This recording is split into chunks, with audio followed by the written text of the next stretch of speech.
سب سے بڑا انعام جب حاجی واپس آتے ہیں، اللہ تعالیٰ فرماتا ہے میں نے ان لوگوں کو گناہوں سے ایسے پاک اور صاف کر دیا ہے جیسے انہوں نے آج ہی ماں کے پیٹ سے جنم لیا ہو، جیسے آج ہی پیدا ہوئے ہو۔ جو بچہ پیدا ہوتا ہے وہ گناہوں سے پاک ہوتا ہے نہیں ہوتا؟ بالکل گناہوں سے پاک ہوتا ہے، اس کی روح بالکل پاک ہوتی ہے۔ فرمایا جس طرح وہ بچہ گناہوں سے پاک ہے، اس کی روح بالکل پاک ہے، اسی طرح اللہ تعالیٰ جب ایک حاجی حج مکمل کرنے کے بعد واپس جاتا ہے اس کو انعام دیتا ہے۔ انعام کیا دیتا ہے؟ فرمایا ہم نے تیرے جسم کو بھی گناہوں سے پاک کر دیا ہے اور تیری روح کو بھی گناہوں سے پاک کر دیا ہے۔ جب اتنی پاکی کی حالت میں ہم تجھے واپس بھیج رہے ہیں نا، تو وہاں واپس جا کے پھر گناہوں کی دلدل میں نہ پھنس جانا، پھر اپنی روح کی جو پاکی ہے نا اس کو ختم نہ کر دینا، پھر کہیں جھوٹ، غیبت، خیانت، دوسروں کے ساتھ زیادتی کرنا، حق تلفی کرنا، فرمایا ان گناہوں کے اندر اپنے آپ کو مرتکب نہ کر لینا۔ ہم نے تجھے پاک اور صاف بنا کے بھیجا ہے، جب پھر کبھی تو ہمارے گھر کے دیدار کے لیے آئے نا، زیارت کے لیے آئے، جس طرح پاک اور صاف ہو کے جا رہا ہے اسی طرح پاک اور صاف ہو کے واپس لوٹنا ہے۔ آپ دیکھیں نا، اگر کسی بھی مدرسے کا اسٹوڈنٹ پڑھا ہو، وہ معاشرے کے اندر اچھی خدمت دے تو لوگ سب سے پہلے کس کی تعریف کرتے ہیں؟ اس مدرسے کی۔ یار یہ فلاں مدرسے میں پڑھا ہے، یہ فلاں کالج میں پڑھا ہے، یہ فلاں اسکول میں، فلاں یونیورسٹی میں پڑھا ہے۔ تو حج جو ہے نا، جو حج کے اعمال ہیں، یہ بھی ایک مدرسہ گاہ ہے۔ اللہ تعالیٰ ان لوگوں کی تیاری کے لیے جو ہے حج کے اعمال رکھے گئے ہیں۔ تو جب بھی حاجی واپس آ کے مجھے آپ بتائیں اچھے اعمال کرے گا، نیک سیرت، با کردار رہے گا، اچھے اخلاق کے ساتھ معاملہ کرے گا، تو سب سے پہلے لوگ کس کی تعریف کریں گے؟ کس کی یاد آئے گی؟ اللہ کی یاد آئے گی۔ اگر آپ کے عمل کی وجہ سے اگر کسی کو اللہ کی یاد آ رہی ہے نا، تو دنیا کے اندر آپ سے بڑھ کر کوئی سعادت مند نہیں ہے، کوئی امیر شخص نہیں ہے۔ تو لہٰذا کوشش کریں معاشرے کے اندر ایسے رہیں جیسے ایک حاجی حج کے دوران رہتا ہے۔ اللہ رب العزت کے حضور دعا ہے کہ رب کائنات ہم سب کو بھی حج کی سعادت نصیب فرمائے، اور جو لوگ حج پہ جا رہے ہیں ان کے معاملات میں آسانیاں پیدا فرمائے اور ان کو مزید خیر و برکتوں سے نوازے۔ اللہ تعالیٰ ان کے صدقے ہم سب کی پریشانیوں کو، مشکلات کو حل فرمائے، سب کی نیک دعاؤں کو، نیک حاجات کو پورا فرمائے۔ اب میں دعوت دیتا ہوں مدینہ شریف کا بیان کر میں سیٹنگ کر لوں مدینہ شریف کے بارے سے۔ حضور نبی کریم مدینہ شریف میں جب بھی آپ حج پہ جاتے ہیں نا، حاجی آقا کریم علیہ الصلوۃ والسلام نے خاص طور پہ حاجیوں کو فرمایا جو حرم شریف میں آئے، حرم کعبہ میں آئے، طواف کرے اور میرا شہر نہ دیکھے، میری قبر مبارک کا دیدار نہ کرے، مدینہ منورہ میں نہ آئے، فرمایا فقد جفانی، اس شخص نے میرے ساتھ بے وفائی کی ہے۔ اس کو اسلام کس کی وجہ سے ملا؟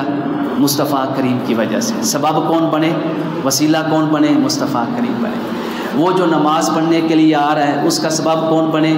مصطفیٰ کریم بنے۔ اس کے پاس جتنی نعمتیں آ رہی ہیں اس نعمتوں کا سبب اور وسیلہ کون بنے؟ مصطفیٰ کریم بنے۔ فرمایا جب ساری چیزیں اللہ تعالیٰ نے مصطفیٰ کے صدقے عطا فرمائی تو حرم شریف میں آیا ہے، صحیح صفا و مروہ کی، طواف کعبہ کیا، رمی جمرات کیے، قربانی کیا، سارے اعمال کر کے اگر واپس پلٹ جاؤ، فرمایا فقد جفانی، اس نے میرا حق ادا نہیں کیا۔ اور جو مصطفیٰ کا حق ادا نہیں کرتا اللہ اس کا بھی حق ادا نہیں کرتا۔ آقا کریم علیہ الصلوۃ والسلام نے فرمایا من زار قبری وجبت لہ شفاعتی، جس شخص نے میری قبر کی زیارت کی، جس نے میرے مدینہ پاک کا دیدار کیا، اس شخص کے لیے میدان حشر میں بھی، قبر میں بھی اور آخرت کے ہر مرحلے میں میری شفاعت واجب ہو جائے گی۔ تو جن کے لیے حضور کی شفاعت واجب ہو گئی، مجھے آپ بتائیں ان کو کسی بات کا ڈر اور خوف رہے گا؟ اس کو معلوم ہے کہ ایک ایک لمحے پہ آقا کریم علیہ الصلوۃ والسلام کی شفاعت کبریٰ نصیب ہوگی، لیکن اس شفاعت کی لاج رکھیں۔ عرض کیا یا رسول اللہ آپ کی شفاعت کی لاج کیا ہے؟ آپ کی عزت رکھنی ہو تو کیسے رکھیں؟ آقا نے فرمایا الزام السجودی، کثرت کے ساتھ جو ہے نا سجدے کرنا، کبھی نماز نہیں چھوڑنی ہے۔ اس کے بعد حضور نبی کریم علیہ الصلوۃ والسلام نے فرمایا اس سے بھی بڑھ کر، فرمایا اگر تمہاری موت آئے نا اور اگر مرنے کی خواہش کرو کسی شہر میں تو فرمایا یہ دعا کیا کرو کہ اللہ تعالی ہمیں مدینہ منورہ میں موت دے۔ سبحان اللہ۔ فرمایا جو جو لوگ بھی جنت البقیع کے اندر دفن ہیں اللہ تعالیٰ ان کو بغیر حساب و کتاب جنت میں داخل کر دے۔ فرمایا یہ دعا کیا کرو۔ حضرت عمر فاروق رضی اللہ تعالیٰ عنہ اکثر یہ دعا کرتے تھے یا اللہ مجھے موت دینا تو شہادت کی موت دینا، میرا مدفن ہو تو مدینہ منورہ میں ہو۔ ہماری ماں ام المؤمنین حضرت حفصہ رضی اللہ تعالی عنہ، انہوں نے عرض کیا ابا جان یہ کیسے ممکن ہے، مدینہ منورہ اتنا پرامن شہر ہے اور یہاں پہ اسلامی ریاست کا کیپٹل ہے، دارالخلافہ ہے، کوئی کیسے آپ کے اوپر حملہ کر سکتا ہے؟ آپ یہ خواہش آپ کی کیسے پوری ہوگی؟ آپ نے فرمایا بیٹا جس سے میں مانگ رہا ہوں نا اللہ تعالیٰ وہ میری خواہش بھی پوری فرمانے کی طاقت رکھتا ہے۔ آپ دیکھیں سیدنا عمر فاروق رضی اللہ تعالیٰ عنہ، آپ کی شہادت بھی مدینہ منورہ میں ہوئی اور آپ کا مدفن کہاں پہ ہے؟ آقا کریم علیہ الصلوۃ والسلام کے پہلو میں۔ حتیٰ کہ جب صحابہ کرام مکہ مکرمہ سے مدینہ منورہ کی طرف گئے تو اکثر جو ہے نا جو مکہ سے مدینہ منورہ کی طرف رستہ آتا تھا نا وہاں بیٹھ کے روتے رہتے تھے کہ کوئی ہمارے شہر سے آ رہا ہے، کوئی ہمارے خاندان والوں سے آ رہا ہوگا۔ اما عائشہ صدیقہ رضی اللہ تعالیٰ عنہا نے عرض کیا یا رسول اللہ صحابہ کرام مکہ کی یاد میں روتے رہتے ہیں، ان کا دل نہیں لگ رہا ہے۔ تو حضور نے دعا فرمائی، دعا کی کہ مولا اللہم حببنا الینا المدینۃ من مکہ او اشد، یا اللہ مدینہ کو ہمارے لیے مکہ سے بھی زیادہ محبت والا شہر بنا دے۔ اب جو شخص بھی مدینہ سے محبت رکھتا ہے نا اس شخص کو آقا کریم علیہ الصلوۃ والسلام کی یہ دعا جو ہے نا یہ نصیب ہوئی ہے، اس دعا میں سے حصہ ملا ہے۔ اللہ رب العزت کے حضور دعا ہے کہ رب کائنات ہم سب کو بھی حرمین شریفین کی مقدس وادیوں کی سیر مبارک عطا فرمائے، مدینہ منورہ کی جو ہے زیارت نصیب فرمائے۔ حاجی جوید منظور صاحب کو کہ وہ تشریف لائیں، ہم سب کو حج کا طریقہ بھی بتائیں گے اور حج کے مناسک اور اعمال کے بارے میں بھی بتائیں گے، اور وہاں پہ جو مقدس بارگاہیں ہیں مقدس مقامات ہیں ان کے بارے میں بھی بتائیں گے۔ اللہ تعالیٰ ان کی کاوش کو بھی شرف قبولیت عطا فرمائے۔ وما توفیقی کوئی مسئلہ۔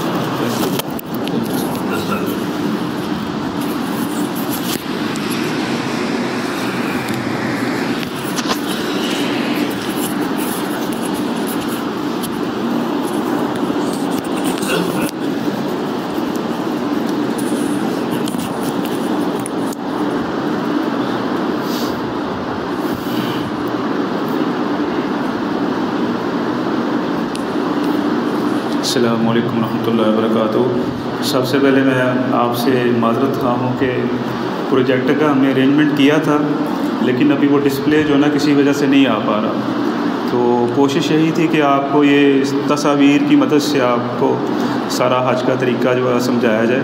اللہ کرے کہ وہ ڈسپلے جو ہے وہ ادھر ابھی اویلیبل ہو جائے، تو ادروائز پھر اس کے بغیر ہی انشاءاللہ تعالیٰ ہم اس کو جاری رکھیں گے۔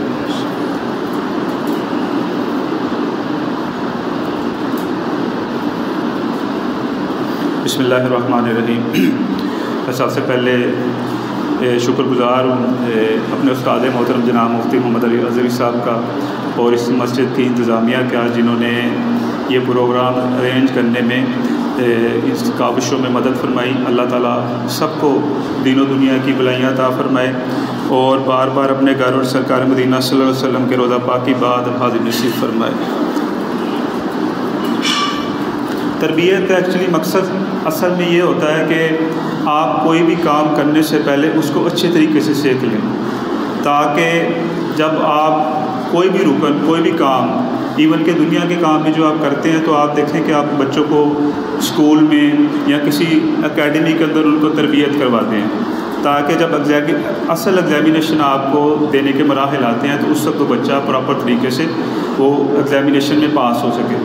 تو اسی طریقے سے جب آپ حج یا عمرے کا ارادہ کرتے ہیں، اس میں آج کل دیکھیں کہ جتنی مہنگائی ہو چکی ہے اس میں تقریباً عمرے میں بھی 2.5 سے 3 لاکھ روپے کا خرچہ آتا ہے، تو وہ ہم خرچہ تو برداشت کر رہے ہوتے ہیں، لیکن اس عمل کو انجام دینے کے لیے جو چیزیں سیکھنی ضروری ہوتی ہیں جس کی وجہ سے وہ عمل اللہ کی بارگاہ میں قبول ہوگا، اس کو ہم سیکھنے کی کوشش نہیں کرتے، پیسے ضرور لگاتے ہیں۔ ایون کہ حج پہ آپ 10 سے 12 لاکھ آج کل جو ایوریج گورنمنٹ کے بھی جو پیسے چل رہے ہیں وہ تقریباً 10 سے 12 لاکھ روپے ہیں، اور پرائیویٹ ادارے تو اس سے زیادہ 15 سے 20 لاکھ 25 لاکھ اس طرح ان کا ریٹ ہے، لیکن ہم پیسے جمع کرواتے ہیں۔ ایک گھر سے ماشاءاللہ 2-2 3-3 ممبر بھی جا رہے ہوتے ہیں، اور میں نے حج پہ دیکھا ہے کہ 90% صرف یہ پاکستانیوں کا نہیں ہے مسئلہ، یہ پوری دنیا سے جو لوگ آ رہے ہوتے ہیں 90% لوگ ایسے ہوتے ہیں حج میں کہ جن کو حج ادا کرنے کا طریقہ بالکل نہیں آتا، اور آپ اگر جس کمرے میں ہوتے ہیں اس میں آپ دیکھ رہے ہوتے ہیں کہ ہر بندہ اپنے لیول پہ مفتی بنا ہوتا ہے، لیکن اس کو کچھ پتہ نہیں ہوتا۔ ہر بندہ اپنے مسائل بتا رہا ہوتا ہے کہ نہیں بھائی اس کام کو اس طرح کر لو، اس کام کو اس طرح کر لو، لیکن جو پراپر صحیح سیکھنے کا طریقہ تھا اللہ تعالیٰ نے آپ کو وقت عطا کیا تھا حج کی، جب آپ نے درخواست جمع کروائی تھی تو آپ نے اس کام کو سیکھا نہیں اور آپ ایسے ہی چلے گئے کہ اللہ تعالیٰ تو بخشنے والا ہے، قبول کرنے والا ہے، وہ قبول کر لے گا۔ بالکل ایسے ہی ہے، اللہ تعالیٰ کی مشیت ہے، وہ چاہے تو آپ کو بے حساب و کتاب بخش دے، لیکن جو اللہ کے پیارے حبیب صلی اللہ علیہ وسلم نے کوئی کام کرنے کے لیے طریقہ عطا فرمایا اس کو سیکھنا ضروری ہے۔ جیسے آپ نماز ادا کرنے آتے ہیں، نماز آپ کو پتہ ہونا چاہیے کہ نماز کا فرائض کیا ہے، نماز کے واجبات کیا ہیں، نماز کی سنتیں کیا ہیں۔ بالکل اسی طرح حج کا فریضہ ادا کرنے کے لیے یا عمرہ ادا کرنے کے لیے آپ کو یہ سیکھنا ہوگا کہ اس کے فرائض کیا ہیں، اس کے واجبات کیا ہیں اور اس کی سنتیں کیا ہیں۔ اگر آپ کو ان کا پتہ نہیں ہوگا تو آپ حج تو ادا کر لیں گے، لیکن اس کے دوران جو آپ سے غلطیاں ہوئی ہیں، جو اللہ کے پیارے حبیب صلی اللہ علیہ وسلم نے فرمایا ہے کہ آپ نے فلاں اگر غلطی ہوتی ہے تو آپ نے صدقہ دینا ہے، فلاں غلطی ہوتی ہے آپ نے صدقہ فطر کے مطابق آپ نے صدقہ کرنا ہے، اور اگر آپ سے کوئی ایسی غلطی ہوتی ہے، بڑی غلطی ہوتی ہے، تو اس کے لیے آپ نے دم دینا ہے، اس کے دم کی صورت میں بکرا آپ نے ادا کر دینا ہوتا ہے، اور اگر بڑی غلطی ہے وہ میں آپ کو انشاءاللہ تعالیٰ آگے بتاؤں گا آپ کو، تو اس کی صورت میں بدنہ جو ہے وہ گائے یا اونٹ کی صورت میں آپ کو ادا کرنا ہوتا ہے۔ تو یہ جب تک چیزیں ہمیں پتہ نہیں ہوگی تو ہم کیسے ان چیزوں سے بچ سکیں گے؟ اور پھر جو چھوٹی چھوٹی چیزیں جو مشکلیں ادھر ہمیں ساتھ فیس کرنی پڑتی ہیں، اس کو اگر ہم نے سیکھا ہوگا، ٹائم مینجمنٹ جس طرح ہم دنیا کے کاموں میں کرتے ہیں، بالکل اس طرح حج ادا کرتے وقت بھی آپ کو ٹائم مینجمنٹ کرنے کی بہت ضرورت ہے۔ ٹائم مینجمنٹ سے آپ کو یہ فائدہ ہوگا کہ آپ جو بھی کام آپ نے پرفارم کرنا ہے وہ آپ اس کو ایک صحیح طریقے سے ادا کر سکیں گے اور وقت پہ ادا کر سکیں گے، اور اس میں آپ کو کسی قسم کی مشکل کا سامنا نہیں کرنا پڑے گا۔ سب سے پہلے حج کی تربیت کو ہم نے 8 حصوں میں تقسیم کیا، جیسے مقصد حج ابھی استاد صاحب آپ کو بتا رہے تھے کہ حج کے مقاصد کیا ہیں۔ اس کے بعد ہے کہ چند اہم اصطلاحات حج۔ نمبر 3، حج کے لیے تیاری اور دوران سفر پیش آنے والی مشکلات سے آگاہی۔ نمبر 4، جملہ احرام کی پابندیاں، احرام باندھ کر جو آپ کے اوپر پابندیاں عائد ہوتی ہیں وہ کیا ہیں، اس کے بارے میں آگاہی۔ عمرہ کرنے کا طریقہ، حج کا طریقہ اور ایام حج کی مصروفیات، دیار رسول صلی اللہ علیہ وسلم کی بعد اب حاضری اور واپسی پر کچھ سامان اور پیکنگ کرنے کی احتیاطوں کے بارے میں آپ کو بتایا جائے گا۔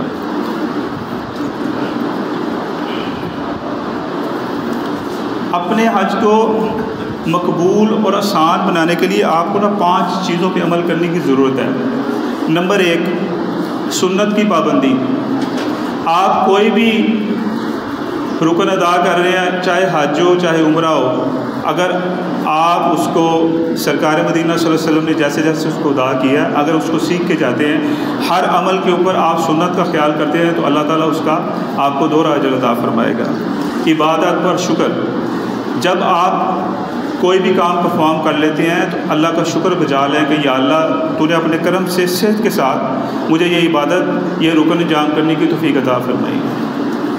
تیسرا، مشکلات پر صبر۔ مشکلات آپ کو اس طرح کی آ سکتی ہے کہ آپ اب دیکھیں کہ 10 سے 12 لاکھ کا مجمع جو ہے وہ عرفات کے میدان کے اندر بھی ہوتا ہے، مینا میں، اور سب نے ایک ہی ٹائم پہ موو کرنا ہوتا ہے۔ واش رومز آپ کو ظاہری بات ہے ہر بندے کو علیحدہ علیحدہ جیسے گھر میں واش روم ہوتے ہیں اس طرح تو اویلیبل نہیں ہوں گے، یا عمرے پہ آپ جاتے ہیں تو عمرے میں آپ ہوٹل میں جب رہتے ہیں تو فیملی کے افراد ہی ہوتے ہیں ایک کمرے میں، زیادہ تر 4 سے 5 بندے ہوتے ہیں، ایک واش روم کو مینیج کر رہے ہوتے ہیں جیسے گھر میں کرنا ہوتا ہے۔ لیکن حج میں ایسا نہیں ہوگا، کیونکہ جتنے بھی افراد گورنمنٹ کی اسکیم سے جا رہے ہیں وہ ڈی کیٹیگری کے ان کو خیمے ملتے ہیں، عرفات کے اندر بھی اور مینا کے اندر بھی۔ ایک تو وہ تھوڑے دور ہوتے ہیں، دوسرا تقریباً 5,000 کا ایک مکتب ہوتا ہے۔ مکتب کہتے ہیں کہ کچھ خیموں کے اوپر جو مشتمل اس کا جمع ہے نا، اس کو کہتے ہیں مکتب۔ ایک کفیل کے پاس 5000 افراد ہوتے ہیں، اس نے اس کے تقریباً کوئی 10 سے 15 خیمے بنائے ہوتے ہیں، جس میں ہر خیمے کے اندر کسی میں 200 افراد، کسی میں 150 افراد، کسی میں 300 افراد تک بھی اس میں ہوتے ہیں۔ اور ان 300 افراد کے لیے 8 سے 10 واش روم ہوتے ہیں۔ وہ 10 واش روم آپ نے نمازوں کے ٹائم پہ بھی مینیج کرنے ہیں، آپ نے اگر آپ کو غسل کی ضرورت ہے تب بھی آپ کو اس کو مینیج کرنا پڑے گا، ٹھیک ہے۔ آپ نے وضو کرنے جب جانا ہے تو وضو کرنے کے لیے آپ کو مینیج کرنا پڑے گا، وہ آپ کو بتایا جائے گا کہ آپ نے اس کو کیسے کرنا ہے۔ اور خیمے میں جب آپ مینا کے اندر آپ رہیں گے تو تقریباً 6x2 کی آپ کو ایک وہ چھوٹا سا آپ کو گدا سا جس کو کہتے ہیں ہم چٹائی ملے گی یا میٹرس، اور یہ جیسے یہ ایک صف ہے، یہ 6x4 یہ 4 فٹ تقریباً چوڑی ہے اور 6 فٹ اس کو کالے، اس میں آپ 2 بندوں نے لیٹنا ہے رات کو۔ اب ظاہری بات اگر کوئی باری برکم بندہ آتا ہے تو اس نے کروٹ بھی لینی ہے، آپ نے اس کے ساتھ ایڈجسٹ کرنا ہے۔ پیچھے آپ کے سرانے کی طرف اور بندے ہوں گے جن کے پاؤں آپ کی طرف آ رہے ہوں گے، تو گزرنے میں بھی لوگوں نے آپ کے اوپر سے گزرنا ہے، تو صبر کا مظاہرہ ضرور کرنا ہے، کیونکہ حج کے اندر جو ہے نا سب سے بڑی جو چیز ہے نا وہ پیشنس ہے آپ کی۔ آپ جتنی برداشت آپ کے اندر ہوگی نا، اللہ تعالیٰ آپ کو اس کو اتنا اجر عطا فرمائے گا، اور آپ حج پروگرام کرنے میں جب پاکستان واپس آئیں گے آپ کہیں گے ہمیں کسی قسم کی مشکل آئی نہیں ہے۔ لیکن اگر چھوٹی چھوٹی باتوں کے اوپر آپ بندہ اپنے آپ کو غصہ اس کو آتا ہے اور وہ کسی کے ساتھ جھگڑ پڑتا ہے تو پھر اس کے لیے انتہائی آزمائش کا مسئلہ ہے۔ تو اس لیے یہ چیزیں جو ہے نا یہ بڑی ضروری ہیں کہ آپ اس کو برداشت، اگر کسی کی فلائٹ آخری دنوں میں ہے تو 1 مہینہ ہے۔ ویسے تو انسان کی فطرت میں جو چیزیں ہوتی ہیں نا ایک دم چینج نہیں ہوتی، لیکن انسان کوشش کرنا چاہے تو اللہ تعالیٰ کرم کرتا ہے اور بندے کے اندر وہ برداشت جو آ جاتی ہے۔ تو اگر آج سے ہم اس کو کوشش کریں گے جو حج پہ جا رہے ہیں تو انشاءاللہ تعالیٰ مجھے امید ہے اللہ کی بارگاہ میں کہ وہ اس کو اپنے اندر یہ صبر کی جو کیفیت اللہ تعالیٰ اس کو عطا فرمائے گا۔ قبولیت کی دعا اور فکر۔ اب کئی لوگ سارے اعمال جو ہیں پرفارم کرتے ہیں لیکن ان کو کوئی فکر نہیں ہوتی، وہ بس جس طرح دنیا میں ادھر ادھر چل رہے ہوتے ہیں کہ ٹھیک ہے یار یہ کام ہو رہا ہے، ٹھیک ہے ہو جائے گا۔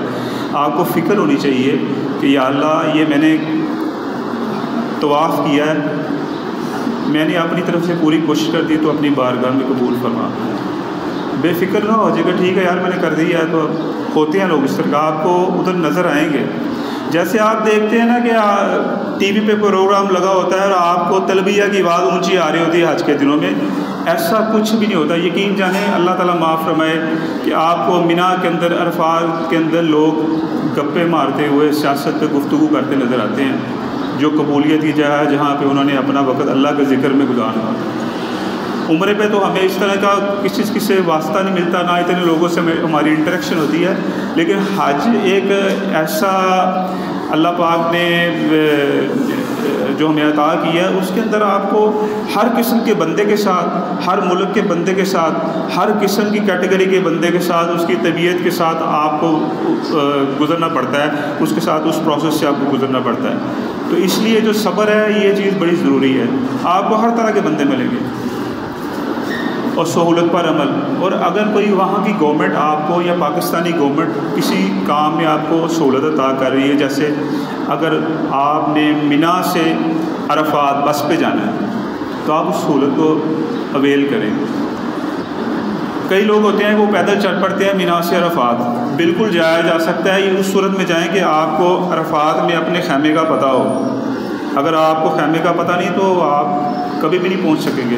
اور حج کا اتنا اہم دن جو 9 ذی الحجہ کا یوم عرفہ ہے وہ آپ ہو سکتا ہے مزدلفہ بھی گزار دیں، آپ مینا میں رہ جائیں۔ تو اس لیے جو لوگ کئی ایسے ہوتے ہیں وہ چل پڑتے ہیں مینا سے عرفات کی طرف، تو اگر تو آپ کو پتہ ہے کہ آپ کا خیمہ کہاں پہ ہے یا آپ پہلے جا کے خیمے کو دیکھ آئیں۔ اگر آپ نے نہیں دیکھا ہوا تو کبھی بھی ایسا نہ کریں۔ ویسے بھی آج کل وہاں پہ ٹیمپریچر گرمی بہت زیادہ ہے تو 55+ ٹیمپریچر ہوتا ہے، اور اس گرمی کے اندر چلنا جب کہ آپ کے سر کے اوپر کوئی چیز بھی نہیں ہے کیونکہ آپ نے احرام باندھا ہوگا حج کے دنوں میں، تو اس گرمی میں چلنا وہ آپ کے لیے انتہائی مشکل ہوگا۔ تو ان چیزوں کو آپ جو سہولت گورنمنٹ وہاں کی دیتی ہے، اگر ٹرین پہ جانے کی سہولت ملے گی تو اس سہولت کو اویل کریں، بس کی ملتی ہیں تو اس کو اویل کریں، اپنی مرضی نہ کریں، نہ کسی دوست جو آپ کے ساتھ ہے وہ کہتا ہے جی ہم پیدل چل پڑتے ہیں، عرفات بھی پیدل جائیں گے، سنت پہ عمل کریں گے، بالکل صحیح بات ہے، سنت پہ عمل کرنا چاہیے، لیکن آپ کو جب خیمے کا پتہ ہو تو تب آپ جائیں نا، اگر آپ کو خیمے کا پتہ ہی نہیں ہے تو پھر وہاں جا کے کہاں ڈھونڈیں گے؟ سارا دن گرمی میں تو نہیں آپ بیٹھ سکتے نا، 55+ ٹیمپریچر کے اندر باہر زمین کے اوپر کیسے آپ بیٹھیں گے؟ اب انہوں نے انتظام، دوسری یہ چیز ہے کہ کارڈ آپ کو جو دیا جائے گا نا، جو آپ کو آپ کا کفیل دے گا، اس کارڈ کو آپ نے اپنے پاس ضرور رکھنا ہے۔ آج سے 10 سال پہلے ایسے تھا کہ ہر کوئی حج کے لیے جو ان کے لوکل تھے وہ بھی حج کے لیے جا سکتے تھے، 400-500 ریال دیتے تھے، وہ بنا عرفات میں چلے جاتے تھے اور خیموں میں جا کے بیٹھ جاتے تھے۔ اب گورنمنٹ آف سعودیہ نے ایسے کیا ہے کہ جتنے پیسے پاکستان سے مثال کے طور پہ 10,000 ریال 15,000 ریال ہم خرچ رہے ہیں، اتنے ہی پیسے ان کے لوکل بھی وہ دیں گے۔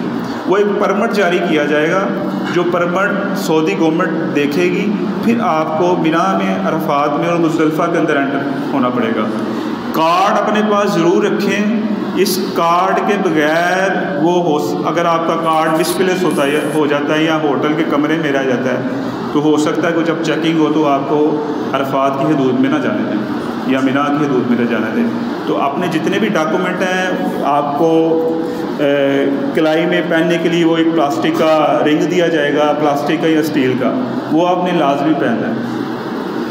کارڈ دیں گے، وہ کارڈ آپ نے ضرور ڈالنا ہے، اس کارڈ کے بغیر باہر نہ جائیں، کیونکہ حج کے دنوں میں خاص طور پہ جو 10 دن 5 دن ہوتے ہیں اس کے اندر بہت چیکنگ ہوتی ہے، باہر سے کوئی بندہ مکہ شریف کے اندر نہیں آ سکتا، اس لیے وہ 5 دنوں میں آپ نے بہت احتیاط کرنی ہے۔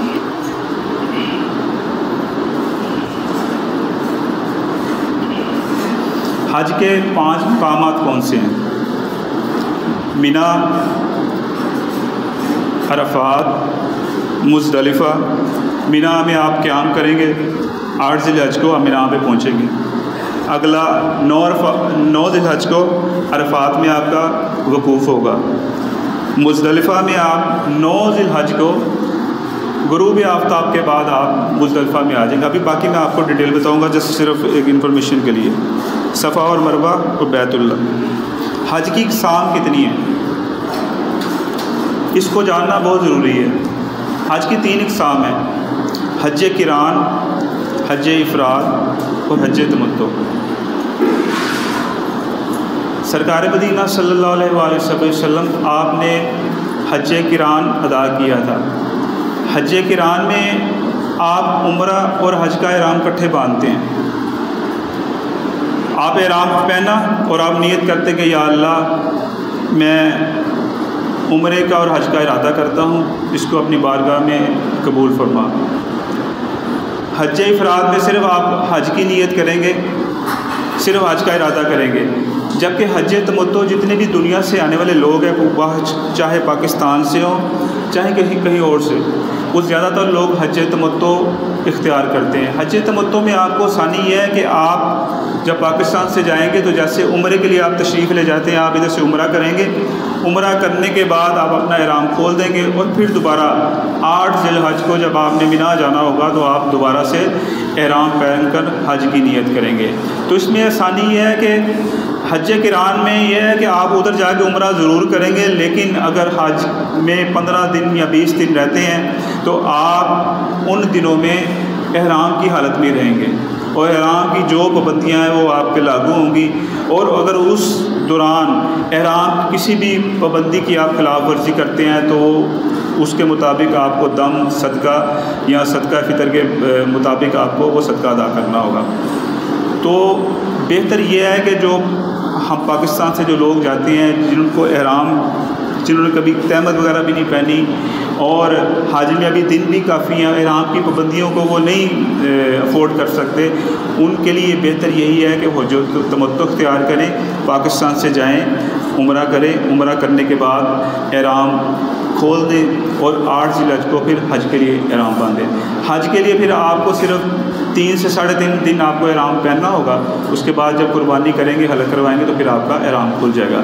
حج قران میں آپ کو جب نیت کر لیں گے ادھر سے اگر آپ غلطی سے نیت کر بیٹھتے ہیں تو اب آپ کے اوپر حج قران کی پابندیاں سٹارٹ ہو گئی، اور اس میں جو حج تمتع والوں پہ اور حج افراد والوں پہ، ان پہ اگر دم آئے گا تو ایک، اگر احرام کی حالت میں کوئی غلطی ہوتی ہے، لیکن اگر حج قران کرنے والا وہ احرام کی حالت میں اگر اس سے کوئی غلطی ہوگی تو اس کی صورت میں اس کے اوپر 2 دم آئیں گے۔ تو حج قران کرنا بہت افضل ہے، اس کا بہت اجر ہے، لیکن ہمیں دیکھنی چاہیے کہ دین میں جو ہمیں آسانی ملی ہے تو جو مشکل کام ہم نہیں پرفارم کر سکتے تو ہم آسانی والا کام لیں، تاکہ ہم اپنی ذہنی جو ہے نا اس کو سوچ کو آسانی کے ساتھ کر کے تو ہم اپنا حج ادا کر سکیں۔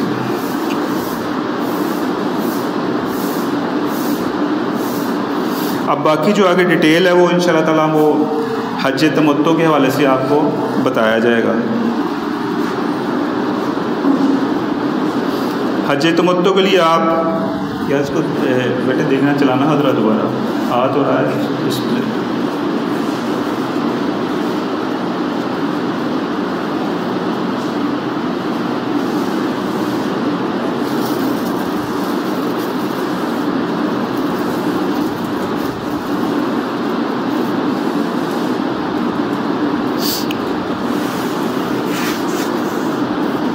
احکام حج و عمرہ کا آپ مطالعہ ضرور کریں، جتنے بھی اس کے احکام ہیں آپ سیکھیں کہ واجبات کیا ہیں، حج کی فرائض کیا ہیں اور سنتیں کیا ہیں، یہ ضرور سیکھیں۔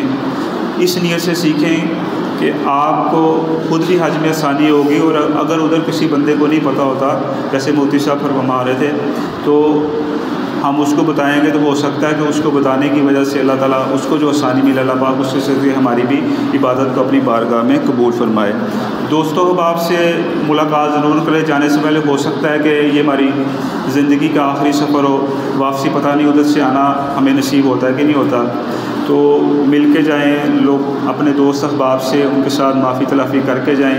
ایک ادھر صرف رسمنا ملنے جاتے ہیں، زیادہ لوگ ایسے کرتے ہیں، رسمن نہ ملیں، اخلاص کے ساتھ جا کے اس سے معافی کریں، تاکہ آپ کے ذمے کسی قسم کی اگر ذمہ داری ہے، اگر آپ نے کسی کا قرض دینا ہے وہ اس کو ادا کرتے جائیں، ہو سکتا ہے کہ واپسی نہ ہو تو آپ کے ذمے وہ چیزیں رہ جائیں، یا کوئی گناہ ہے تو اللہ تعالیٰ اس کو معاف فرمائے۔ احرام کی پریکٹس، جو لوگ احرام جن کو نہیں پہننا آتا، تہمت نہیں پہننی آتی، ان کو چاہیے کہ وہ جانے سے پہلے اپنے گھر میں احرام پہنیں، اور تاکہ ان کو وہ یوز ٹو ہو جائیں۔ جب آپ نے 3.5 دن ادھر احرام پہننا، آپ کو چلنا بھی کافی پڑے گا، تو پھر جس نے تہبند نہیں باندھا ہوتا اس کو بڑی مشکل ہوتی ہے، تو آپ تہبند باندھ کے چلیں بھی، آپ لیٹ کے بھی دیکھیں، تاکہ حج کے دنوں میں جو خیموں میں جن کو نہیں باندھنا آتا تو اس میں پھر وہ آپ کے سطر کو ڈھانپنا بڑا مشکل ہو جاتا ہے، خاص طور پہ جب لوگ سو رہے ہوتے ہیں۔ تو تہمت کو باندھ کے آپ اس کی پریکٹس ضرور کریں، تاکہ آپ کو ادھر چلنے میں، پھرنے میں، سونے میں آپ کو آسانی ہو۔ دوسری چیز، جو جوتی آپ نے حج پہ پہننی ہے، ہم کیا کرتے ہیں کہ جانے سے پہلے ہم نئی جوتی لیتے ہیں، اسی کو ہم کہتے ہیں کہ جس دن حج پہ ہم نے جانا ہے یا عمرے پہ ہم نے جانا ہے، جوتی اسی دن ہم پہنتے ہیں۔ اس کو ہم چیک نہیں کرتے کہ آیا کہ جوتی ہمارے پاؤں کو تنگ تو نہیں کرے گی، کوئی اس جیسے کاٹتی ہے جوتی ہے وہ مسئلہ تو نہیں ہے، ہم بالکل نہیں دیکھتے، نئی جوتی کو اسی دن لیتے ہیں۔ جب ایئرپورٹ پہ جاتے ہیں تھوڑا سا چلتے ہیں تو پھر ہمیں مشکل ہوتی ہے، پھر ہمیں وہی جوتی کو استعمال کرنی پڑتی ہے۔ تو آپ مشورہ یہ ہے کہ آپ جوتی 1-2 جوتیاں نہیں لے کے اس کو ادھر آپ چلیں اس کے ساتھ، تاکہ وہ جوتی بھی آپ کے پاؤں میں بالکل رواں ہو جائے، اور آپ جب حج کے دنوں میں، عمرے میں آپ ادھر چلتے ہیں، آپ کو چلنا پڑے گا تو آپ وہ جوتی آپ کو تنگ نہیں کرے گی، اور ادھر ہی اگر آپ کو کوئی جوتی تنگ کرتی ہے آپ اس کو چینج کر لیں، ادھر پھر آپ کو چینج کرنا، ظاہری بات ہے ادھر بھی جا کے چینج کریں گے تو نئی جوتی لیں گے تو آپ کے لیے مشکل ہوگی۔ احتیاط آپ نے کیا کرنی ہے، اگر ساتھ جاتے وقت کوئی آپ کو دوست، کوئی بھائی آپ کا، کوئی بھی آپ کو سامان دیتا ہے، جتنا بھی آپ کا کلوز ہو، آپ نے سامان کو اس کو کہہ دینا کہ بھائی جان یہ سامان کو میں کھول کے چیک کروں گا اور پھر میں اپنے بیگ میں رکھوں گا۔ خدا نہ خواستہ اس نے کوئی چیز ایسی نہیں ڈالی، لیکن کوئی اور آپ کے ساتھ کسی کا کوئی مسئلہ ہے، وہ چیز اس کے بیگ میں ڈال کے آپ کو دے دیتا ہے، اور جب وہ سعودی ایئرپورٹ میں یا پاکستانی ایئرپورٹ میں مسئلہ، پاکستانی ایئرپورٹ میں تو چلیں آپ لوگ زبان بھی جانتے ہیں، کوئی مسئلہ نہیں ہو، ادھر جا کے اگر کوئی ایسی ویسی چیز نکل آتی ہے جو منع ہے، تو پھر آپ کو تو پرابلم ہوگی. زبان کا بھی مسئلہ ہوتا ہے. سعودی جو ہیں موسٹلی 90% ان کو عربی جانتے ہیں, وہ انگلش بھی بولیں گے تو ان کے ساتھ انگلش بولنا بھی ان کو سمجھانا بڑا مشکل ہوتا ہے. کھانے پینے کی اشیاء ادھر سے لے کے جانے کی ضرورت نہیں, وہ آپ کو سارا کچھ لوگ چنے لے کے جا رہے ہوتے ہیں, صرف لے کے جا رہے ہوتے ہیں, اور اس طرح کی کھانے نمکو وغیرہ سارا کچھ ادھر مل جاتا ہے. تو کھانے پینے کی اشیاء جو ہے خاص طور پہ لیکوڈ آپ نے اپنے سامان میں نہیں رکھنا. لیکوڈ کو پاکستان سے نکال دیں گے, سعودیہ جائیں گے وہاں سے بھی آپ لوگ پانی لے کے بوتلوں میں پیک کر کے بیگ میں رکھتے ہیں, تو وہ بھی آپ نے ہرگز ایسا نہیں کرنا.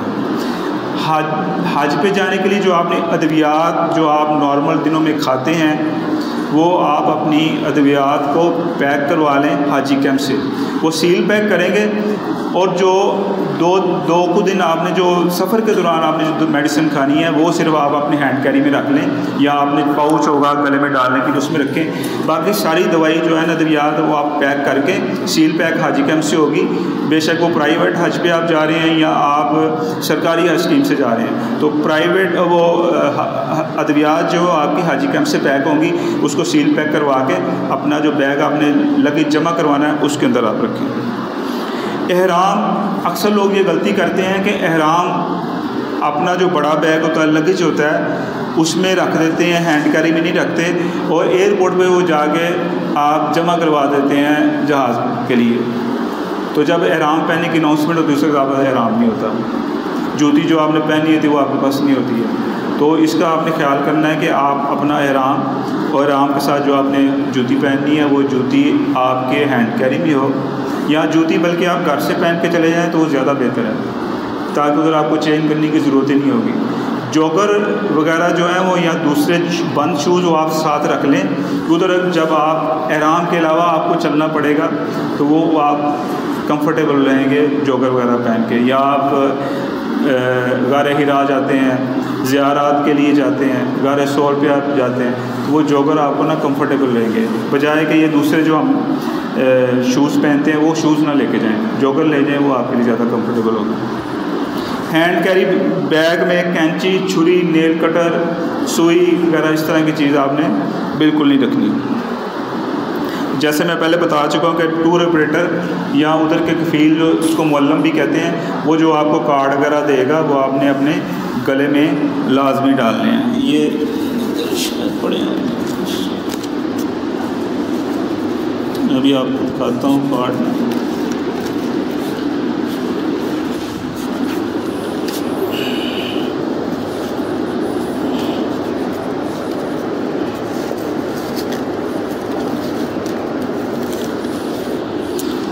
یہ اس طرح نا کارڈ یہ حج پہ آپ کو دیتے ہیں. یہ مکتب یہ 81 آپ دیکھیں آپ کو لکھا ہوا نظر آ رہا ہوگا, یہ مکتب کا نمبر ہوگا. آپ نے کفیل, یہ اوپر کفیل کا نام بھی لکھا ہوا ہے, ٹھیک ہے جی. اسی طرح پیچھے اس کا ایڈریس, اس کا فون نمبر کہ اگر آپ گم جاتے ہیں تو آپ کو ڈھونڈنا ہو تو کیسے آپ ڈھونڈیں گے. اسی طرح ایک کارڈ اور ہوگا, وہ بھی آپ کو اس میں انہوں نے ڈال کے دیا ہوگا. اس میں آپ کی تصویر ہوگی, آپ کا اقامہ نمبر جو آپ کا ویزا نمبر ہوگا وہ ہوگا. وہ آپ اسی طرح پلاسٹک کے کور میں ایک سائڈ پہ اس کو لگا لیں کہ اگر آپ گم جاتے ہیں تو یہ مکتب اپنا بتا کے مینا میں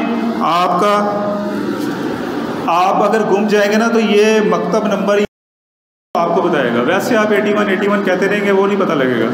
تو یہ کارڈ آپ کے پاس کفیل آپ کو دے گا, یہ آپ نے لازمی اپنے پاس رکھنا ہے.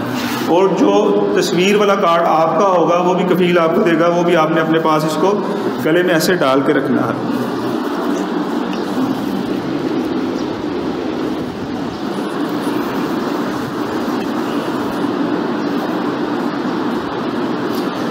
ساتھ لے جانے کے لیے سامان کون کون سی ضرورت ہوگی. ایک بڑا بیگ, 5 سے 7 عدد سوٹ بہت ہیں آپ کے لیے. گورنمنٹ جو آپ کو ہوٹل پرووائڈ کرتی ہے وہاں پہ واشنگ مشینیں بھی لگی ہوتی ہیں, آپ کپڑوں کو دھو بھی سکتی ہیں, تو زیادہ سامان ساتھ لے جانے کی ضرورت نہیں ہے. خواتین جو جا رہی ہیں 2 عدد عبایا اپنے ساتھ رکھیں. ہینڈ کیری بیگ, سن گلاسز اپنے ساتھ ضرور رکھیں کہ وہاں پہ جو دھوپ ہے وہ تھوڑی اس میں چمک زیادہ ہوتی ہے, اور آپ نے احرام کی حالت میں بھی عینک ضرور پہنیے گا، کیونکہ اس کی ریفلیکشن کی وجہ سے نا پھر آپ کی آنکھیں بھی خراب ہو سکتی ہیں۔ کینچی چھوٹی، آپ نیل کٹر، احرام 2 عدد اپنے پاس رکھ لیں۔ طواف والی تسبیح ساتھ دونوں والی وہ اپنے ساتھ رکھیں۔ ادویات اور جو نظر کی اینک استعمال کرتے ہیں وہ اپنے ساتھ 2 اینک ضرور رکھیں، اگر ایک اینک آپ کی ٹوٹ جاتی ہے تو آپ اس کو استعمال کر سکیں۔ اس طرح مینا میں لے جانے کے لیے آپ کے پاس اس طرح کا نا یہ اسکول بیگ جو ہے نا، مینا میں اپنا سارا سامان نہیں لے کے جانا، اس طرح کا بیگ آپ اپنے پاس رکھیں۔ اس کے اندر آپ نے اپنا ایک احرام رکھنا ہے، ایک سوٹ رکھ لیں، اور یہ چٹائی جو میں آپ کو کھول کے دکھاتا ہوں،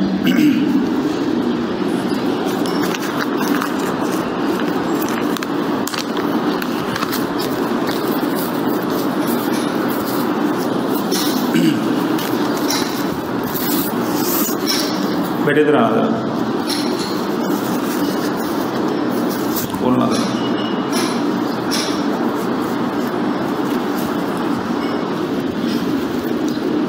اس پہ ایک دیکھیں بندہ آرام سے اس میں لیٹ سکتا ہے۔ یہ چٹائی آپ کو نہ مینا میں کام آئے گی نہ عرفات میں کام آئے گی، یہ کام آئے گی آپ کو مزدلفہ کے اندر، جہاں پہ آپ نے کھلے آسمان کے نیچے رات گزارنی ہے۔ جب 9 یوم عرفہ کے بعد آپ جب آئیں گے مزدلفہ کے اندر، 9ویں اور 10ویں دن کی درمیانی شب جو آپ نے کھلے آسمان کے نیچے گزارنی ہے، سڑک کے اوپر یا تھوڑی بہت گھاس لگی ہوگی تو وہاں پہ آپ کو یہ چٹائی کام آئے گی۔ ہر بندہ، اگر آپ 3 افراد ہیں تو آپ کے پاس 3 چٹائیاں ہونی ضروری ہے۔ اچھا ان کو اٹھا لیں، ٹھیک، ہاں بلال بھائی ادھر سے لے آئیں، ان کو اٹھا دیں، کاشف بھائی ان کو اٹھا دو، ان کو ادھر لیڈیز نے بیٹھ۔ تو یہ چٹائی آپ کو ہے، آپ کو ادھر بہت کام آئے گی۔ یہ ساتھ اس کے نا یہ ایک چھوٹا سا سرانہ سا بنایا ہوا ہے، تکیہ ہے اس کے ساتھ ہوا بھرنے والا، یہ آپ اس میں ہوا بھر کے تو آپ اس کو تکیے کے طور پہ استعمال کر سکتے ہیں۔ یہ چٹائی بہت ضروری ہے، یہ آپ کو پاکستان سے بھی حاجی کیمپ سے آپ کو مل جائے گی 300 سے 400 کی، اور اگر آپ ادھر سے نہیں لے کے جاتے تو آپ کو یہ سعودیہ سے بھی آپ کے ہوٹل کے پاس جو دکانیں ہوں گی 10 ریال کی، 15 ریال کی، 20 ریال کی، یہ آپ نے چٹائی لازمی رکھنی ہے اپنے پاس۔ اگر آپ 3 افراد ہیں تو 3 چٹائیاں ہونی ضروری ہیں آپ کے پاس۔ آپ نے دیکھا ہے کہ اس میں صرف ایک بندہ ہی بیٹھ سکتا ہے، ادھر آپ کو لیٹنا ہی پڑے گا۔ آپ شاید زندگی میں اتنے تھکاوٹ محسوس نہ کبھی کی ہو جتنی آپ مزدلفہ میں جب جا کے بیٹھیں گے تو آپ کو تھکاوٹ محسوس ہوگی، اور جو ادھر آپ کو نیند آئے گی وہ میرے خیال میں زندگی کی سب سے میٹھی اور بہترین نیند ہوگی۔ بڑی بہترین، تھوڑی نیند آتی ہے لیکن کمال نیند آتی ہے، کیونکہ آپ تھکے اتنے ہوتے ہیں، کہتے ہیں تھکاوٹ کو بھی تھکان آ جاتی ہے، اس طرح کی تھکاوٹ ہوتی ہے، اور بندہ جب لیٹتا ہے لیٹتے ساتھ ہی وہ کسی اور دنیا میں چلا جاتا ہے۔ تو یہ چٹائی بہت ضروری ہے، یہ اپنے پاس رکھیں۔ اچھا جی، اس کے علاوہ چھتری، جتنی گرمی ہے چھتری آپ کے پاس چھوٹی جو پورٹیبل ہوتی ہے وہ آپ کے پاس چھتری ضرور ہونی چاہیے۔ ابایا آپ کے ساتھ ایک ہے، ہاتھ والا اگر چھوٹا پلاسٹک کا فین جیسے ہوتا ہے وہ آپ ضرور رکھیں، اور ایک یہ میں آپ کو بوتل دکھانے لگا ہوں، یہ دیکھیں، یہ آپ کو کسی بھی پرفیوم کی دکان سے نا میرا خیال مشکل سے 100 روپے کی مل جائے گی۔ اس میں آپ پانی بھر لیں، یہ آپ یقین جانیں کہ آپ دعائیں دیں گے ادھر آپ کو یہ بڑی کام آئے گی۔ ایک تو یہ گیلا نہیں کرتا، ٹھیک ہے، آپ کو فریش کر دیتی ہے بالکل۔ یہ آپ کو مینا میں جب آپ نے رمی جمرات کے لیے جانا ادھر آپ کو اس نے بڑا کام دینا ہے۔ گرمی اتنی زیادہ ہوگی کہ ہر 100 میٹر کے اوپر شوٹتے کھڑے ہوں گے، شاور ہاتھ میں پکڑ کے، پانی ہاتھ میں پکڑ کے آپ کے پاؤں پہ بھی ڈالیں گے، آپ کے منہ میں بھی ڈالیں گے، لیکن وہ 100 میٹر جو ہے نا آپ کا، جتنا ادھر سے گرین ایپل ہے، یہ گرین ایپل اسٹور ہے، ادھر تک جانے میں آپ کو ابھی 50 میٹر نہیں چلنا تو آپ کو پھر آپ کے پاؤں بالکل تپ جانے ہیں، منہ تپ جانا ہے۔ تو یہ بوتل اپنے پاس رکھیں۔ اس میں ایسا کریں، ایک اور کام کیجیے گا کہ اس میں پھر زیادہ تاثیر آ جائے گی، تھوڑا سا زمزم اس میں ڈال لیں، باقی پانی دوسرا ڈال لیں، تو پھر یہ آپ اپنے منہ پہ ڈال لیں، سر پہ ڈال لیں، تو یہ آپ کے لیے بڑا کارآمد رہے گا۔ یہ بوتل آپ 100 روپے کی آپ مل جائے گی، لیکن یہ ہر بندہ اپنے پاس یہ بوتل رکھے۔ اچھا جی، اس کے علاوہ ادویات اب مینا میں بھی آپ نے لے کے جانی ہے، جتنے دن ادھر آپ نے لینا اتنی آپ لے جائیں، باقی اپنے ہوٹل میں آپ وغیرہ، ٹھیک ہے۔ اور سوٹ آپ اپنے لے کے جانا کیونکہ آپ نے طواف زیارت میں. جی جی کیسے جائیں گے؟ ڈائبیٹک ہے انسولین. ہاں جی انسولین نا وہ آپ برف میں پیک کر کے نا ادھر سے ہوٹل سے ادھر سے تو آپ لے جائیں گے نا, ادھر ہوٹل سے پیک کر کے برف میں آپ ادھر سے کوئی باکس پاکستان سے. ہاں جی پاکستان سے بھی نا برف باکس ملتے ہیں جس کے اندر برف لگی ہوتی ہے. جی ہاں یہ الاؤ ہے, انسولین الاؤ ہے. یہ آپ کا نماز پڑھنے کے بھی کام آئے گا ادھر مزدلفہ کے اندر. تو جائے نماز ایک ملتی ہے جو پورٹیبل ہوتی ہے, ٹھیک ہے, وہ بھی 5 ریال 10 ریال کی آپ کو مل جائے گی. وہ آپ اپنے ساتھ رکھ لیں, ادھر سے آپ لے لیں, وہ جائے نماز بھی ساتھ رکھیں, کہیں ضرورت پڑے تو آپ نماز پڑھنے میں آپ کو آسانی ہوگی. مینا کے اندر خیموں میں اکثر یہی ہوتا ہے کہ آپ اپنے جو گدے بچھے ہوتے ہیں گدوں کو اٹھا کے وہیں پہ آپ اپنی پھر جائے نمازیں جو آپ کے پاس ہوتی ہیں وہی آپ بچھا کے تو آپ نماز کا اہتمام ہوتا ہے. اب جملہ احرام کی پابندیاں.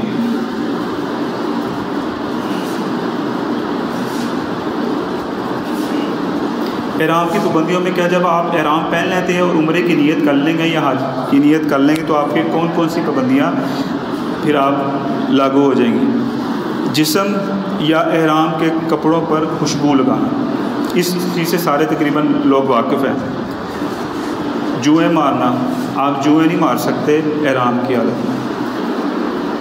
لڑائی جھگڑا کرنا, خوشبو والا صابن, تیل یا لوشن کریم وغیرہ جو لوگ استعمال کرتے ہیں, کئیوں کی اسکن ڈرائی ہوتی ہے, ادھر جا کے یہ ڈرائی اسکن آپ کو نا اس کا سامنا کرنا پڑے گا کیونکہ موسم بہت گرم ہے. تو خوشبو کے بغیر جو تیل ہے نا صرف احرام کی حالت میں آپ کو, ورنہ تو آپ لوشن استعمال کر سکتے ہیں.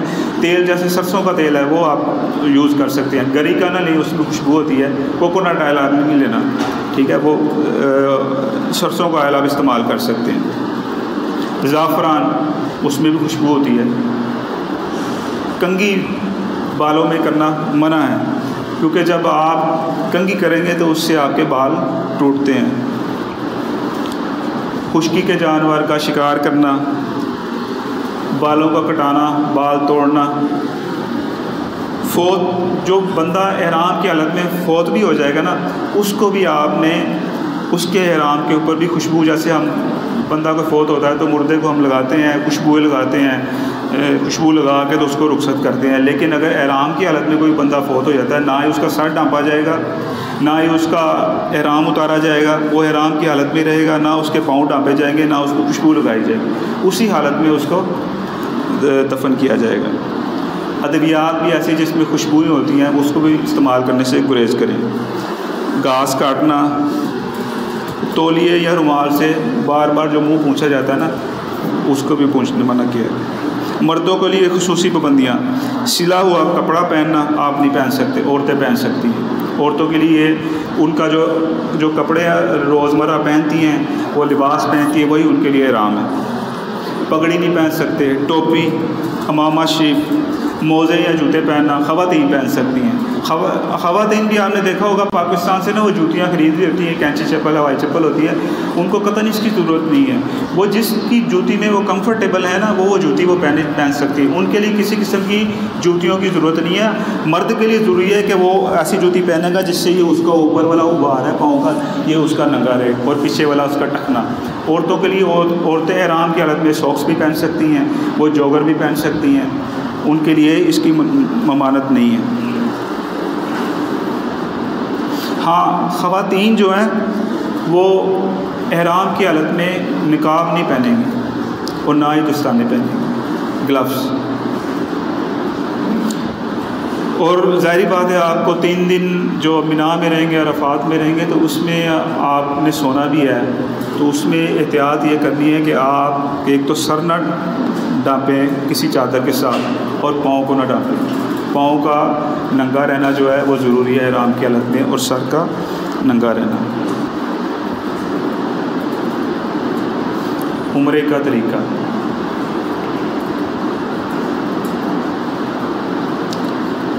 عمرے کے فرائض کتنے ہیں اور واجبات.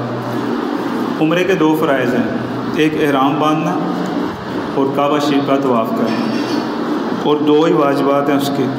صفا و مروہ کے درمیان صحیح کرنا اور حلق کروانا، قصر کروانا۔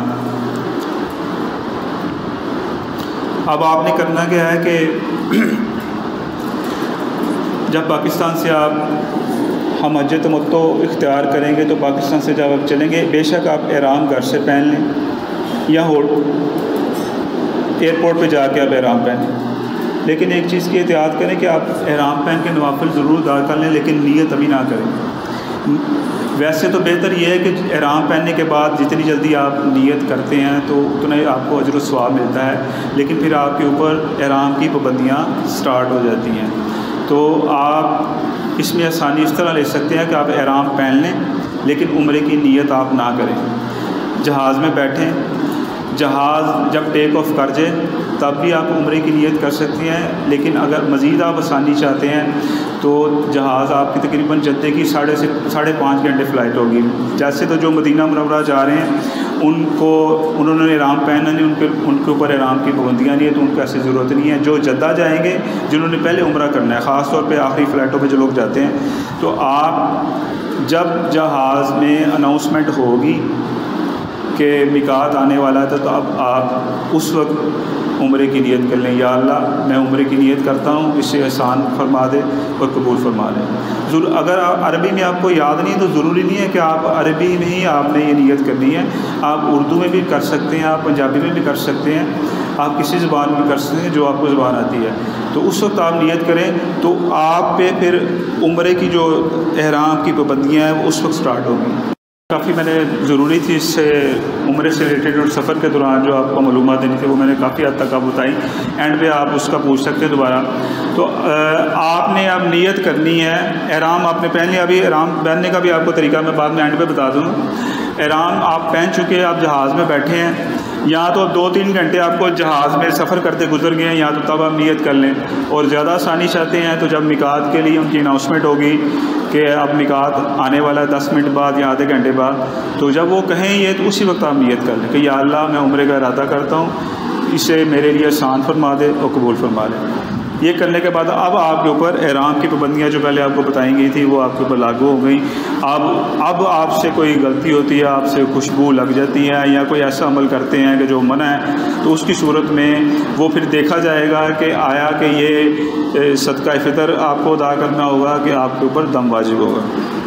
اب آپ عمرے کی نیت کر لی، عمرے کی نیت کرنے کے بعد تلبیہ کہنا، تلبیہ کہتے ہیں لبیک اللہم لبیک لبیک لا شریک لک لبیک ان الحمد والنعمت لک والملک لا شریک لک۔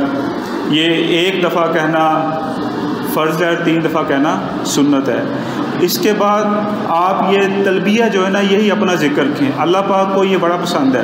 جب آپ حج کی نیت کرتے ہیں یا عمرے کی نیت کرتے ہیں تو یہ آپ تلبیہ پھر آپ جاری رکھیں، جب تک آپ یہ تلبیہ تب تک آپ نے جاری رکھنا جب آپ مطاف میں پہنچے اور طواف کعبہ شریف پہ پہلی نظر پڑنے سے پہلے تک آپ یہ تلبیہ جاری رکھیں گے۔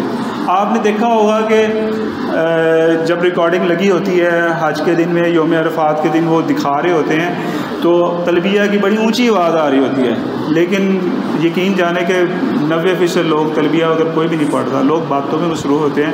تو آپ کوشش کیجیے گا کہ ادھر آپ خود بھی جا کے تلبیہ پڑھیں اور لوگوں کو بھی اس کی اویئرنیس دیں کہ آپ جس کام آئے ہیں وہ کام کریں، اور تلبیہ آپ اونچی بات کریں۔ پھر آپ جب ادھر ایئرپورٹ پہ اتریں گے، بس میں جس میں لے کے جائیں گے ان کے پاس مائک بھی ہوتا ہے، آپ تلبیہ پڑھنے کی عادت پاکستان میں بنائیں، آگے بڑھ کے خود انیشیٹ لیں اور اس سے مائک لے کے تو تلبیہ پڑھنا شروع کر دیں۔ جب آپ پڑھیں گے آپ کی وجہ سے پوری بس والے آپ کے ساتھ تلبیہ پڑھنا شروع کر دیں گے، پتہ نہیں آپ کو اس کا کتنا اجر و ثواب ہوگا۔ تو یہ آپ ضرور پڑھیں تلبیہ پڑھنے کی۔ ابھی سے ایک مفتی صاحب تھے، آج سے کوئی 25 سال 30 سال پہلے کی بات ہے، وابدہ اس میں وہ نماز جمعہ پڑھاتے تھے، مفتی قاسمی صاحب۔ انہوں نے فرمایا تھا کہ حج یا عمرہ کی جس کو سعادت نہ ملتی ہو وہ ہر فرض نماز کے بعد سلام پھیرنے کے بعد جب دوسری طرف سلام پھیرے، آیت الکرسی پڑھنے کے بعد پھر وہ ایک دفعہ تلبیہ پڑھے، اللہ تعالیٰ اس کو جلد عمرے کی سعادت یا حج کی سعادت نصیب فرمائے گا۔ تو یہ تلبیہ بہت ہی افضل ہے۔ اب بیٹے آگے چلے ذرا نیکسٹ. یہ جب آپ کا جہاز ادھر سعودیہ میں لینڈ کر جائے گا، یہ اس کے بعد کے مناظر ہیں. آپ کو امیگریشن کے اوپر کس طرح، جو لوگ تو پہلے عمرے پہ جا چکے ہیں ان کو تو اس چیز کا آئیڈیا ہے، جو نہیں گئے پہلی دفعہ ٹریول کریں گے بائی ایئر تو امیگریشن میں کیا کیا آپ کو چیزیں فیس کرنی ہوں گی. یہ آپ جہاز سے اترے، اب آپ امیگریشن جی میں ادھر آ جاؤں.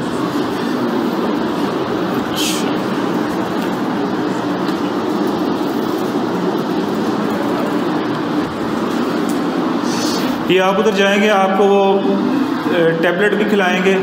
پولیو کی ویکسینیشن حالانکہ ادھر ہوئی ہوگی لیکن آپ کو پولیو کے ڈراپس ضرور پلائیں گے.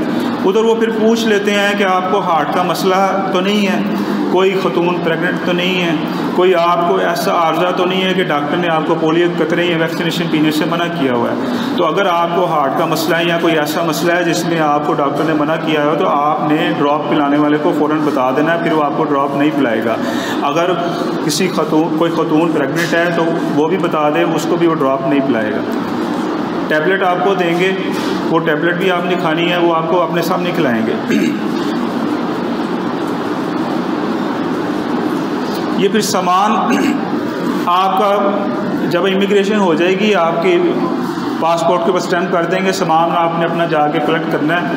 ویسے ابھی تو گورنمنٹ آف پاکستان نے یہ کیا ہے کہ سامان آپ کا ادھر سے وہ لیں گے اور آپ کو ہوٹلوں میں ادھر ملے گا. یہ آسانی کر دی ہے. پرائیویٹ کی صورت میں کوئی آئیڈیا نہیں ہے پرائیویٹ میں کیا کرتے، ایسے ہی نا سامان آپ کو ادھر ہی ملے گا نا. ابھی لاہور والوں کو نہیں ملا، ٹھیک ہے. وہ ساجد بھائی بتا رہے ہیں کہ لاہور والوں کو سامان جو ہے وہ خود ہی جا کے ایئرپورٹ سے ریسیو کرنا پڑے گا اور اس کے بعد آپ کو جمع بھی خود ہی ادھر کرانا پڑے گا، لینا بھی پڑے گا اور آپ لے کے خود جائیں گے بسوں میں سامان اپنا. تو اس کے لیے بہتر ہے کہ اپنے بیگوں کے اوپر اچھی سی نشانی لگا لیں. زیادہ تر لوگوں کے بیگ ہوتے ہیں نیلے کالے اس طرح کے رنگ کے ہوتے ہیں اور جب بیگ کٹھے باہر نکلتے ہیں تو آپ کو اپنا بیگ پہچاننا مشکل ہو جاتا ہے. میرے ساتھ ایک دفعہ عمرے پہ ایسا ہوا تھا کہ بس سامان باہر لے کے نکلے، بالکل سیم ہماری طرح کا بیگ، ڈٹو کاپی. میری پھپھو کا بیگ تھا، میری پھپھو میں عمرے پہ میرے ساتھ تھی، وہ بیگ پڑا ہوا تھا اور ایک صاحب تھے عمرے پہ ان کا بیگ تھا، ٹیگ نیچے لگا ہوا تھا. وہ جب امیگریشن سے نکلے تو وہ بیگ باہر دونوں کٹھے پڑے تھے. میں نے بیگ کو کافی لیٹ ہو چکے تھے، ہمیں 3-4 گھنٹے ایئرپورٹ پہ لگ چکے تھے، یہ 2007 کی بات. وہ بیگ لے کے میں ایسے ہی بس میں چلا گیا. تھوڑی دیر بعد نا بس میں آواز آنی شروع، کسی نے جوید صاحب کون ہے، جوید صاحب. میں نے کہا یار مجھے ادھر کون جانتا ہے، میں نے اگنور کیا لیکن وہ بندہ پھر بس میں آ گیا. اس نے کہا جی کہ بیگ آپ کا. میں نے کہا یار ہمارا بیگ تو اپنا میں لے کے آیا ہوں، آپ کا ان سے بیگ کی بات کریں. وہ کہتا جی آپ میرا بیگ لے آئیں، یہ آپ کا بیگ یہ ہے. تو وہ واقعی وہ مردانہ کپڑے تھے، میری پھپھو کا بیگ تھا، اس کو بھی مشکل ہو رہی تھی. تو اس طرح کے مسائل ہوتے ہیں. تو آپ اس کے اوپر ٹیگ لگا لیں، کلرفل ٹیگ لگا لیں. تو جیسے اس کا فائدہ کیا ہوگا کہ ایک تو بیگ گمے گا نہیں اور جیسے ہی وہ بیلٹ پہ آئے گا کنویئر بیلٹ پہ تو فوراً آپ کا بیگ نظر آئے گا، آپ اس کو پکڑ کے ٹائم ضائع ہونے سے بچے گا، آپ لے کے آپ باہر چلے جائیں گے. یہ پھر بسوں میں بٹھا کے چلو جی آپ آگے نیکسٹ پہ چلے جائیں.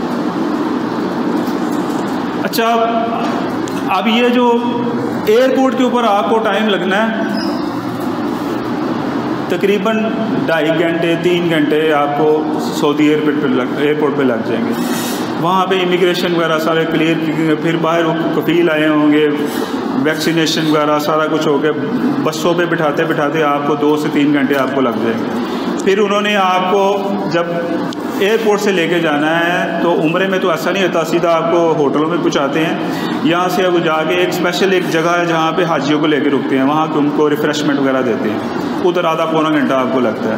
اس کے بعد پھر آپ کو آپ کے کفیل کے آفس میں لے کے جائیں گے، جہاں سے آپ کو جو میں نے کارڈ آپ کو بتائے تھے وہ کارڈ آپ کو ملیں گے، کارڈ آپ اپنے گلے میں ادھر ہی ڈال لیں گے، آپ کو ہاتھوں میں پہننے، کلائیوں میں پہننے کے لیے آپ کو ربن دیا جائے گا، کڑا سا دیا جائے گا اسٹیل کا، وہ آپ نے پہننا، اس کے بعد پھر آپ کو ہوٹل میں لے کے جائے گا۔ اب ہوتا کیا ہے کہ احرام ہم نے پہلی دفعہ باندھا ہوتا ہے اور ہماری کوشش ہوتی ہے حتی الامکان کہ ہم جاتے ہی عمرہ کر لیں تاکہ احرام کی پابندیاں ہم سے ختم ہو جائیں۔ آپ نے ایسا نہیں کرنا، ہوٹل میں جائیں، ہوٹل میں جا کے آپ فریش ہوں، کھانا وانا کھانا ہے تو کھانا کھائیں، 2-3 گھنٹے آپ آرام کریں۔ پہلی دفعہ آپ اکثریت پہلی دفعہ حرم جا رہی ہے، عمرہ کا پہلا عمرہ جا کے اپنی زندگی ادا کرے گی۔ اگر آپ تھکے ہوں گے، تقریباً 4 گھنٹے پہلے آپ ایئرپورٹ ادھر پہنچے تھے، پھر 5 گھنٹے کی فلائٹ تھی، پھر امیگریشن پہ آپ کو 3 سے 4 گھنٹے لگے، پھر گھنٹہ ادھر لگا، پھر ٹریول کرتے کرتے آپ جب ہوٹل میں پہنچ جائیں تو 16 سے 17 گھنٹے کا آپ کو عرصہ گزر چکا ہوتا ہے، آپ تھک چکے ہوتے ہیں۔ اور جاتے وقت اگر آپ ادھر بس پہ بیٹھ کے عمرہ کرنے چلے جائیں گے تو مجھے آپ بتائیں کہ 17 گھنٹے کی تھکان کے بعد بندے کی کیا حالت ہوتی ہے، کیا وہ خوشی خضوع کے ساتھ جا کے عمرہ کر سکے گا؟ کبھی بھی نہیں کر سکے گا۔